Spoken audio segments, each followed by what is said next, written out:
Hello guys, welcome to chem boost. तो आज हम डिस्कस करने वाले हैं सॉलिड स्टेट का लेक्चर नंबर 2, जिनमें हम बेसिकली कवर करने वाले हैं क्लासिफिकेशन ऑफ क्रिस्टल्स को, यानी आयनिक क्रिस्टल्स क्या होते हैं, मॉलिक्यूलर क्रिस्टल्स क्या होते हैं, मेटेलिक क्रिस्टल्स क्या होते हैं, एटॉमिक क्रिस्टल्स क्या होते हैं। बहुत ही अच्छे तरीके से और डिटेल में देखने वाले हैं। तो चलिए लेक्चर को बिना टाइम वेस्ट किए स्टार्ट करते हैं। तो चलिए डियर स्टूडेंट्स, अब हम शुरू कर रहे हैं क्लासिफिकेशन ऑफ क्रिस्टल्स। अगर और स्पेसिफिकली मैं बात करूं तो हम शुरू कर रहे हैं क्लासिफिकेशन ऑफ क्रिस्टलाइन सॉलिड्स। इससे पहले वाले लेक्चर में यानी सॉलिड स्टेट लेक्चर नंबर 1 में हमने सॉलिड्स को क्लासिफाई किया था इनटू 2 पार्ट्स।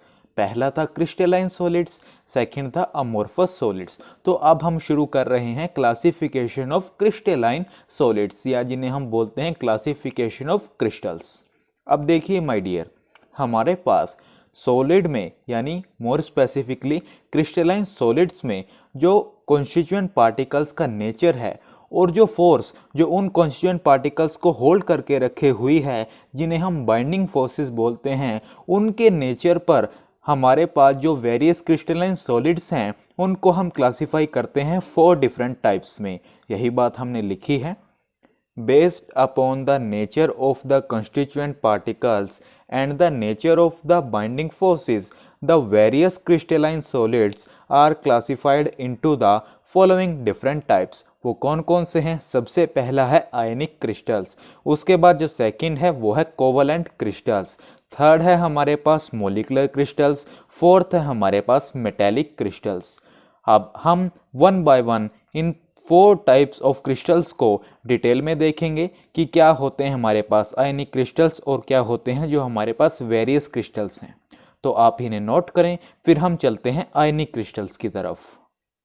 तो चलिए डियर स्टूडेंट्स, अब क्लासिफिकेशन ऑफ क्रिस्टल्स में सबसे पहले हम देखने जा रहे हैं आयनिक क्रिस्टल्स को। तो चलिए आयनिक क्रिस्टल्स पर डिस्कशन करते हैं।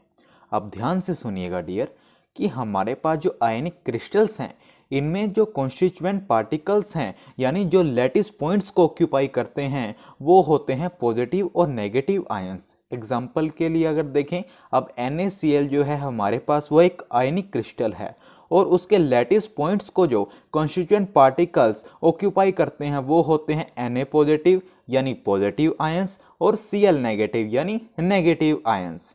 और हमारे पास जो बाइंडिंग फोर्स है जो इन आयंस को होल्ड करके रखता है वो होता है strong electrostatic force of attraction. और इसी की वजह से हमारे पास जो आयनिक क्रिस्टल्स है वो अलग है हमारे पास रिमेनिंग क्रिस्टल्स से। यही बात हमने लिखी है। In these crystals, the constituent particles occupying the lattice points are the positive and negative ions. Example, Na positive and Cl negative ions in case of NaCl crystal. These ions are held together by the strong electrostatic forces of attraction. I repeat कि ये strong electrostatic force of attraction ही है जो ionic crystals को और crystal से अलग बनाते हैं। अब हम देखते हैं करेक्टरिस्टिक प्रॉपर्टीज आयनिक क्रिस्टल्स की। सबसे पहली property, they have high melting and boiling point, यानी हमारे पास जो आयनिक क्रिस्टल्स हैं इनके हाई मेल्टिंग और बॉइलिंग पॉइंट होते हैं। अब आपके मन में क्वेश्चन अराइज हो रहा होगा कि सर आपने ये तो बता दिया कि high melting and boiling point होते, आखिर ऐसा क्यों? उसका कुछ रीज़न रहा होगा मेल्टिंग बॉइलिंग पॉइंट हाई होने का। तो माय डियर, मैं आपको पहले ही बता चुका हूँ कि ये strong electrostatic forces of attraction ही इसकी करेक्टरिस्टिक प्रॉपर्टीज़ का मेन रीज़न है। इन्हीं के कारण हमारे पास, यानी हम बोलें कि जो strong electrostatic force of attraction है, इन्हीं के कारण जो आयंस हैं वो टुगेदर रहते हैं, स्ट्रॉन्गली हेल्ड टुगेदर रहते हैं। और इसी कारण हमारे पास जो आयनिक क्रिस्टल्स हैं इनमें हाई मेल्टिंग और बॉइलिंग पॉइंट देखने को मिलता है। NaCl के केस में मेल्टिंग पॉइंट बोल रहा हूँ वो होता है 1073 केल्विन, KCl के केस में 1063 केल्विन। उसके बाद हम चलते हैं सेकंड प्रॉपर्टी की तरफ। They are good conductor of electricity in the molten state और in the solution but not in crystalline state यानी सॉलिड स्टेट, कि हमारे पास जो आयनिक क्रिस्टल्स हैं वो गुड कंडक्टर हैं इलेक्ट्रिसिटी के मोल्टन स्टेट में, लेकिन बैड हैं किसमें, क्रिस्टलाइन स्टेट में यानी सॉलिड स्टेट में। अब इसको भी क्वेश्चन कर सकते हैं कि आखिर ऐसा क्यों।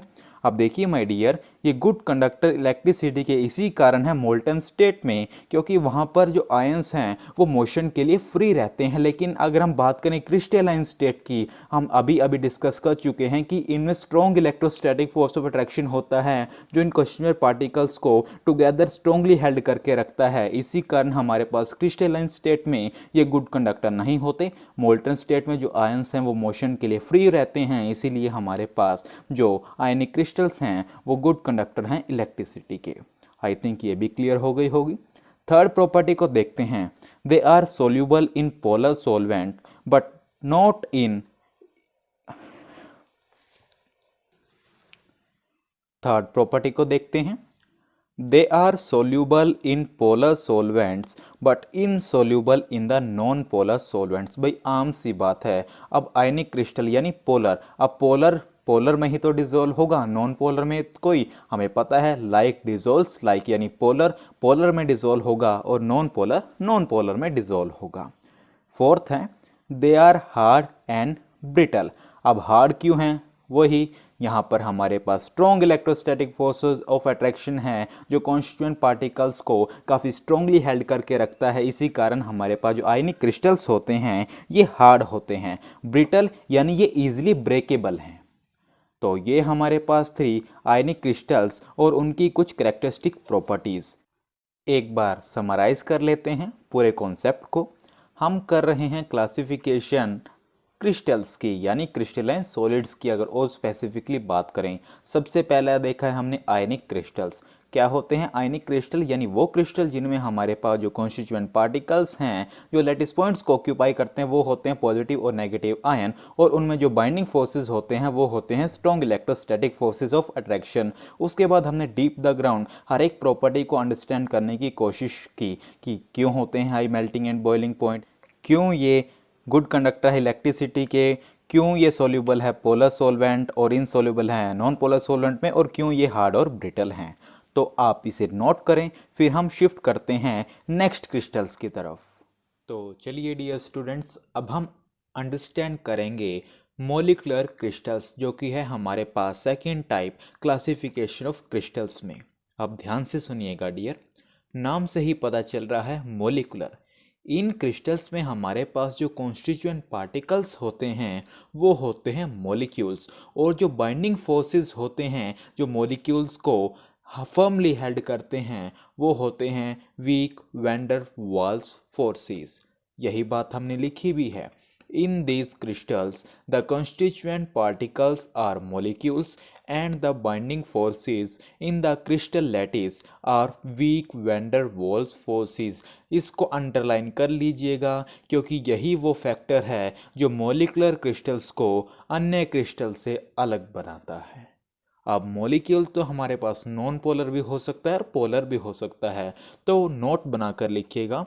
पोलर मॉलिक्यूल्स के केस में जो हमारे पास इंटरमोलिकुलर फोर्सेस कह लीजिए, बाइंडिंग फोर्सेस कह लीजिए, वो होती हैं डाइपोल डाइपोल इंटरेक्शन या डाइपोल डाइपोल अट्रैक्शन। क्या होते हैं वैन डर वाल फोर्सेस, क्या होते हैं डाइपोल डाइपोल अट्रैक्शन, इसके ऊपर बहुत ही डिटेल में मैंने वीडियो बनाई हुई है, उसका लिंक मैं आई टैब पर भी दे दूंगा। स्ट्रक्चर एंड बॉन्डिंग में वो लेक्चर आपको मिल जाएगा, आप उस प्लेलिस्ट में देख सकते हैं अगर आपको इनके बारे में जानना है। तो चलिए, डाइपोल डाइपोल अट्रैक्शन होती है पोलर मॉलिक्यूल्स के केस में, जैसे HCl हो गया पोलर मॉलिक्यूल और वाटर हो गया। नॉन पोलर मॉलिक्यूल्स के केस में होते हैं London dispersion forces, non polar molecules जैसे H2 हो गया, Cl2 हो गया, एक्सेट्रा। उसके बाद हम देखते हैं कैरेक्टरिस्टिक प्रॉपर्टीज मॉलिक्यूलर क्रिस्टल्स की। सबसे पहली प्रॉपर्टी देखते हैं, these crystals are soft and low melting and boiling point. अब देखिए हमारे पास ये सॉफ्ट क्यों हैं, इनका low melting and boiling point क्यों है। आई थिंक आपने आइडिया लगा लिया होगा, मैंने इसीलिए अंडरलाइन करवाया था कि इसी के ऊपर सारा दारोमदार है। देखिए वीक पहले ही अपने नाम के आगे वीक लगा रहा है, तो ऑब्वियस सी बात है जो मेल्टिंग और बॉइलिंग पॉइंट होंगे वो ऑब्वियस सी है कि वो लो ही होंगे। सेकंड प्रॉपर्टी पर चलते हैं। They do not conduct electricity in the solid और लिक्विड स्टेट और इन सॉल्यूशन। अब आयंस ही नहीं है तो कंडक्ट किसे करवाओगे भैया, तो इसलिए ये इलेक्ट्रिसिटी को कंडक्ट नहीं करते। उसके बाद they are less soluble in water, more soluble in non polar solvent. अब ये वाटर में तो लेस सोल्यूबल है लेकिन ज़्यादा सोल्यूबल हैं नॉन पोलर सोलवेंट में, क्योंकि मोलिकुलर क्रिस्टल्स हमारे पास पोलर भी हो सकते हैं और नॉन पोलर भी हो सकते हैं। And likes dissolve likes. Fourth property की तरफ चलते हैं। Polar molecular crystals generally have higher melting points and boiling points than crystals of non-polar molecular crystals of comparable molecular size and shape। कि हमारे पास जो पोलर मोलिकुलर क्रिस्टल्स हैं उनमें जनरली ज़्यादा मेल्टिंग और बॉइलिंग पॉइंट देखा जाता है as compared to non polar molecular crystal के कंपैरिजन में। लेकिन याद रखना उनके जो मोलिकुलर साइज और शेप है वो कंपेरेबल होने चाहिए। अब ऐसा क्यों, वही घूम फिर कर बात यहाँ पर आ जाती है कि हमारे पास जो पोलर मॉलिक्यूल्स में जो डाइपोल डाइपोल अट्रैक्शन है वो स्ट्रॉन्ग होती है नॉन पोलर मॉलिक्यूल में लंदन डिस्पर्जन फोर्सेस से, इसी कारण इनका जो मेल्टिंग और बॉइलिंग पॉइंट है वो ज़्यादा होता है। आया फील थोड़ा मॉलिकुलर क्रिस्टल्स का, और इससे पहले हमने आयनिक क्रिस्टल्स को डिस्कस किया। फील लेकर पढ़ोगे तो मज़ा आएगा ही आएगा, तो आप इसे नोट कर लीजिए। फिर हम बचे हुए क्रिस्टल्स को देखते हैं। तो चलिए डियर स्टूडेंट्स, अब हम देखने वाले हैं कोवलेंट क्रिस्टल्स को, जिन्हें हम एटॉमिक और नेटवर्क क्रिस्टल्स भी बोल देते हैं।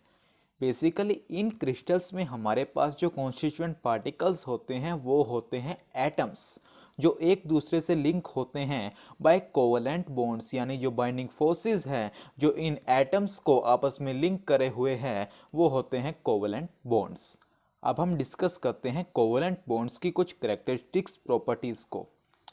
The covalent crystals are hard due to continuous network of covalent bond। कि हमारे पास जो कोवलेंट क्रिस्टल्स हैं ये हार्ड होते हैं, और जो करेक्टरिस्टिक प्रॉपर्टीज़ है वो बेसिकली किस पर दारमदार होती है, बाइंडिंग फोर्सेस पर। तो वही बात यहाँ पर हुई है कि क्यों वो हार्ड हैं, क्योंकि हमारे पास कॉन्टीन्यूस नेटवर्क बन जाता है कोवलेंट बॉन्ड का। एग्जाम्पल के लिए अगर हम कोवलेंट क्रिस्टल्स में बात करें तो डायमंड का स्ट्रक्चर आप ले सकते हैं। देखिए हर एक कार्बन 4 और कार्बन से जुड़ा हुआ है टेट्राहेड्रली। देखिए ये कार्बन है 1 2 3 4, इसी तरीके से ये पीछे जुड़ा हुआ है, इसी तरीके से ये कार्बन 1 2 3 4, और हमारे पास एक नेटवर्क बन गया है कोवलेंट बॉन्ड के कारण, जिसके कारण हमारे पास जो क्रिस्टल्स हैं ये हार्ड होते हैं। As simple as that. Second की बात करें, they have very high melting points. अब क्यों हैं हाई मेल्टिंग पॉइंट्स, क्योंकि यहाँ पर एक कॉन्टिन्यूस नेटवर्क बन जा रहा है कोवलेंट बॉन्ड्स का। थर्ड प्रॉपर्टी है they are poor conductor of electricity and are insulators. की हमारे पास जो कोवलेंट क्रिस्टल्स हैं वो पुअर कंडक्टर होते हैं इलेक्ट्रिसिटी के, और ये इंसुलेटर्स होते हैं। आई थिंक एक्सेप्ट ग्रेफाइट शायद कंडक्ट करता है कोवलेंट क्रिस्टल्स में। फोर्थ प्रॉपर्टी है दे आर लो वोलेटाइल। अब लो वोलेटाइल तो होगा ही होगा, क्योंकि हमारे पास यहाँ पर इंटरमोलिकुलर फोर्सेस जो हैं यानी बाइंडिंग फोर्सेस जो है वो कोवलेंट बॉन्ड्स हैं, जिनके कारण नेटवर्क बना पड़ा है। तो ये तो थे हमारे पास कोवलेंट क्रिस्टल्स, जिन्हें हम एटॉमिक और नेटवर्क क्रिस्टल्स भी बोल देते हैं। नेटवर्क क्यों, क्योंकि अब देख सकते हैं कोवलेंट बॉन्ड्स के कारण नेटवर्क सा हमारे पास एक बन गया है। तो आप इसे नोट करें। फिर हम चलते हैं मेटेलिक क्रिस्टल्स की तरफ। तो चलिए डियर स्टूडेंट्स, अब हम डिस्कस करते हैं मेटेलिक क्रिस्टल्स को। In metallic crystals the constituent particles are positive ions called kernels canals. कुछ कैनाल्स भी बोलते हैं और कुछ कर्नल्स भी बोलते हैं, आप कुछ भी कह लीजिए। Immersed in a sea of mobile electrons. ये बात आपको यहाँ पर समझ में आएगी। अब देखिए ये है हमारे पास कोई भी मेटेलिक क्रिस्टल जिसके अंदर मेटल आयंस प्रेजेंट है, जिन्हें हम कर्नल्स या कैनाल्स बोलते हैं। और ये चौंक से जो डैश्ड करके मैंने दिखाई है थोड़ी शेडेड सी, ये है uniform electron density of mobile electrons. यानी हमारे पास जो मेटल आयंस या कैनाल्स है वो इमर्स्ड हैं किसमें, मोबाइल इलेक्ट्रॉन की सी में। यही बात हमने यहाँ पर लिखी है।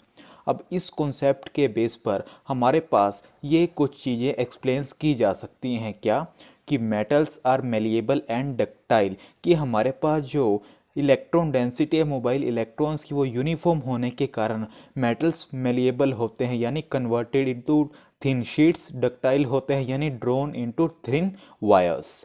सेकंड प्रॉपर्टी जिससे एक्सप्लेन करता है ये lustre, thermal and electrical conductivity of metals, कि हमारे पास मेटल लस्चरस के होते हैं, थर्मल कंडक्टिविटी और इलेक्ट्रिकल कंडक्टिविटी भी एक्सप्लेन करते हैं। नेक्स्ट पॉइंट है हमारे पास metal possess high melting points and high densities. आप देखिए जो पॉजिटिव आयन से ये काफ़ी क्लोजली पैक्ड हैं हमारे पास क्रिस्टल लैटिस में, जिसके कारण इनकी हाई मेल्टिंग पॉइंट्स होते हैं और हाई डेंसिटीज़ होती हैं। तो ये थी इन्फॉर्मेशन हमारे पास मेटेलिक क्रिस्टल्स की। एक बार रिपीट कर लेते हैं, काफ़ी कॉन्सेप्चुअल है।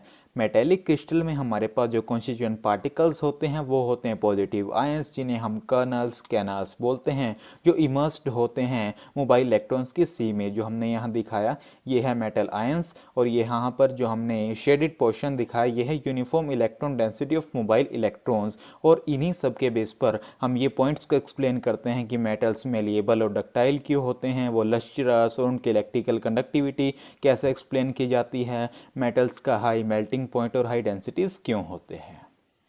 तो it is all about today. एक बार हर लेक्चर की तरह समराइज करते हैं हमने क्या किया। सबसे पहले हमने देखा आयनिक क्रिस्टल्स को, देन हमने देखा मॉलिक्यूलर क्रिस्टल्स को, देन हमने देखा एटॉमिक क्रिस्टल जिन्हें हम नेटवर्क क्रिस्टल्स भी बोल देते हैं, उसके बाद हमने मेटेलिक क्रिस्टल्स को देखा। होपफुली लेक्चर्स आपके लिए काफ़ी बेनिफिशियल हो रहे होंगे। आप अपनी फीडबैक हमें कमेंट सेक्शन में ज़रूर दें, वहीं से हमें मोटिवेशन मिलता है आपके लिए नया नया कंटेंट लाने के लिए। और आप अपने फ्रेंड्स के साथ इन वीडियोस को ज़रूर शेयर करें ताकि उन्हें भी इन लेक्चर्स का बेनिफिट मिल सके। तो चलिए जुड़े रहिए, आपके लिए इन फ्यूचर अच्छा अच्छा कंटेंट आने वाला है। तो चलिए till next video, keep learning keep growing.